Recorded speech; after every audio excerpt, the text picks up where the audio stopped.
CyberGlove Systems is a company that makes a data glove. So we're an ad-centric company that makes anything to do with finger motion. So if you're doing capture of the finger motions, then we are the de facto standard. So CyberGlove has been in existence for almost 30 years. It came out of Stanford Labs back in 1989, commercialized in late 1989, 1990. And ever since we've been selling worldwide, we have about more than 5,000 seats worldwide. So not only do we have a glove, data glove that captures finger motion, we also have a glove that gives you feedback. Okay. For example, in this case, you have little motors in here that give you a tactile feedback. When you touch a graphical object, you get a sensation, Okay. vibration back. And we also have whole hand haptic feedback devices as well. And so how does this work? I mean, obviously you're moving your hand. It's being represented on the screen Yeah, there. so this is my hand without any calibration. That's the graphical representation of it. The way it works is these pockets that you see in here, they have sensors inside them.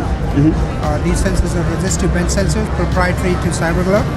The technology is proprietary to us. Has been in existence, like I said, for more than 25 years or so. The way the sensors work is when you bend them or when you hyperextend the fingers, the signal is picked up, and then we digitize it and we send it to the PC through USB, Wi-Fi, or home serial port, whatever they may be. Very cool. So what are some of the applications that this can be used for? The applications are, we have a wide variety of applications. They go anywhere from academic research, industrial research, entertainment like here, motion capture when people are making games and people are making movies. Also military applications, any kind of task training, product design, as well as medical applications such as rehabilitation. So basically, for example, any institute that we may have patients that come in with some kind of a limitation in the limb because of stroke, so they put the glove on and they monitor their improvement. They capture the data and they do post-analysis and see how people are making any progress. I see.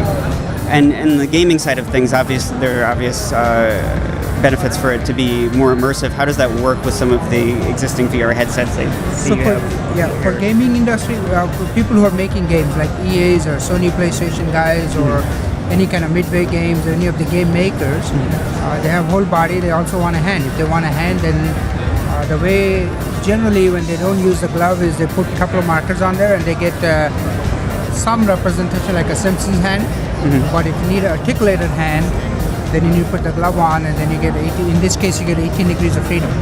So it captures all kinds of your thumb rotation, thumb bending, finger abductions, all different poses of the hand. How have they implemented some of the technology so far? I mean, what kind of, how does it work in a user interface, I guess? So if you're talking the research side of things or the development side of things, they use the glove with a body capture system. They may have a camera base or inertial system. Okay. And they have some software like Motion Builder. They send the data all into the Motion Builder. It syncs up with the facial markers, body suit, head mount, whatever you may have. Do you see an instance in which this might be, there might be a consumer version of it where they would use it as a controller though, and how would that necessarily function in a game, do you think? Possible. We're working on it, but at this point I can't reveal much. But yeah, that could be in the future. It could replace a controller. Gives a game player, a lot more versatility, more use of the fingers. You could be doing different things. And are there difficulties in making this potentially wireless one day? No, it is wireless actually. Oh, it what is? You're seeing right now, we're just using the USB. Oh, okay. So it doesn't even need to be connected. No, it doesn't. It's a Wi-Fi product. This right now you're connected with the USB cable because we don't have Wi-Fi. Wi-Fi is not really very good because of all the interference. Yeah, it's a problem in the conference room. Yeah. But we do have Wi-Fi. We have two versions of wireless, Wi-Fi as well as Bluetooth. And I assume that the lag that the glove provides is pretty minimal. Very minimal. It's like as you can see, there's pretty much zero lag. The naked eye cannot even detect it. And that's the same wirelessly. I'm sorry? Wirelessly, it's Wirelessly comparable? as well. Yes. Great. Yes. Well, that's really awesome.